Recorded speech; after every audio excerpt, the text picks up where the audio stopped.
Hello friends. Today we are in the pottery studio, and of course I'm checking out to see how some of my new containers have come along. So these ones are looking beautiful, and now I thought while I'm doing a few things in here, maybe I'll actually show you just a little bit about how I recycle and reclaim the pottery scraps.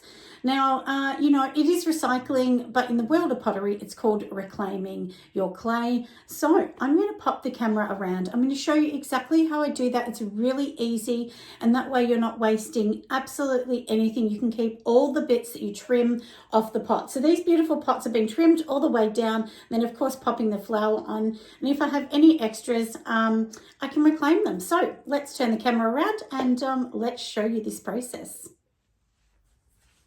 Now, for anyone that makes pottery, you will know inside wheels like this, you have all of these little trimmings. Now, these trimmings here of what I've actually trimmed, off my pots. But you don't want to just throw that in the bin, because sometimes when you do a batch of pots, the amount you trim off might actually make you 2 more pots. So rather than throwing that out, we definitely want to make sure that we're recycling everything. And for me, I have this particular little cheap wheel. It's only like $200. And this particular wheel I trim on. I don't throw pottery on it at all. I just trim. So all we want to do is this. Let me just turn it around. Just open the sides up and make sure to push everything off. And now we've got this amount of clay sitting in here. So you can see it's quite a lot. And what I do is I have 2 different buckets. One of the buckets that I have is just for reclaimed clay in this one, which this is earthenware. And then I have a different bucket, which is for my mid-fire clay. So make sure that the clay that you're putting in your buckets is exactly the same clay. Because remember, different clays have different shrinkage rates. They also have different temperatures to be fired at. So you definitely don't want to mix it. You want it all the same. So anyway, we're going to take this off here. We're going to go over to the bucket and let's pop it in and I'll show you. Now, here is the bucket, and I know it looks sludgy and messy. So all that's in here is water, and then, of course, clay. So then we're just going to get our clay like this. We're just literally going to pop it inside here. And what you want to do is you want to just leave this for a few days. So basically, try and put dry clay in here. You can put wet clay if you want, and swirl it around, but dry clay works best. And then basically, after we've done this, what we want to do is we'll pop this one here in as well. And I will show you, we'll get a little spoon and mix it round. So let me just put that one over there first. Now, I'm just going to get my mixer and then we'll mix this round.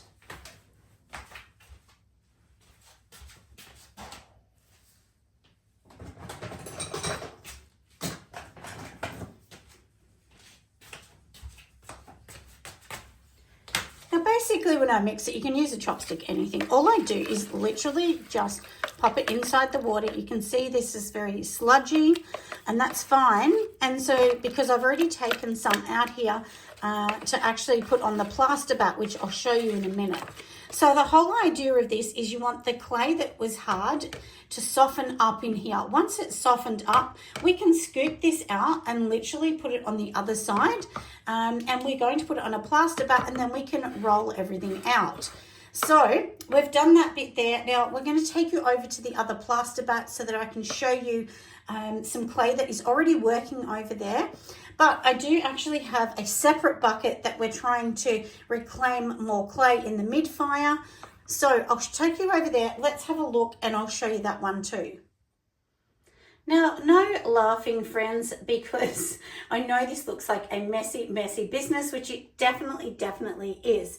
So inside here, you can see my little love heart container, and that's what I pretty much scoop the clay out with. And inside here, this is some mid-fire. We're going to do more of this in a minute. So you can see I have mixed the clay around, and basically all I do now is turn around and put it on a plaster bat. The plaster bat's going to help dry it out, turning it into clay. Now, I've already done one lot of it last night, and now I'm doing a second lot this morning. So let me pop the camera over the other side and I'll show you on the plaster bat. Now, if you can see, this is my plaster bat. Now, this is actually a slip casting mold. So you can use the back of a slip casting mold, or you can also make one out of 101 plaster mix. I actually got that plaster mix from Barnes. I will actually pop it down in the description for you as well, so that way you can see that side, and I'll show you one that I've made. So this is one that I made, which is obviously a mold, and at the back of it here, you can just pop your product straight on here. So that's basically what I do, or like I said, if you have a slip casting mold, or you can get one cheap from Marketplace, pop it on here. So all I've done is literally piled all of the clay on here, and you will see under the bottom, if I can kind of show you, under here, you can see it's ready to be turned over soon. So what happens is the plaster is going to dry out the bottom, and then we want to flip this whole piece. And so if you kind of like just slowly move your hand under here, you will see that this piece will slowly come up. And if you can kind of see that, it's slowly coming up, which means we can flip it. So if you can see under my hand here, let's flip it. And we're going to flip it that way. So you can see this is nice and hard on the top. It's not hard, it's still soft, but it's firmed up enough for us to turn it over. So now I just push it down on the plaster bat here.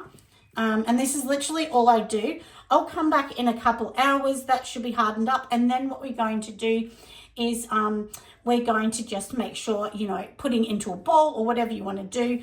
And of course, then we want to wedge up this. So you do need to wedge this up. When you use it on the wheel with reclaimed pottery, sometimes it can be a little bit more tricky to work with than your standard, you know, your standard clay straight out of the bag, because it's reclaimed. Because remember, we've put water in this. So the whole idea is trying to get the water out. And that's what the plaster bat's doing. It's drawing that out. Now, also you do have to remember that this plaster bat or the slip mold, whatever you're putting it on, it needs to do a bit of work. So after we do this, you don't want to just keep putting more and more clay on the same batch, because, you know, or the slip mold, because it needs to dry out a little bit. Otherwise it can't absorb all this water for the next lot. So that's what I try and do, only 1 or 2 bits at a time. But like I said, if you know, you can get a cheap mold, and often people give them away for free on Marketplace, it really is going to help you. So like I said, this one here is mid-fire that we are doing, and I've definitely noticed that the mid-fire one, it dries out and it's much easier to work with than earthenware. Earthenware's a little bit more tricky to reclaim, but definitely the same process. Anyway, I hope this is helpful, but we will come back when it's time to wedge it all up so I can show you.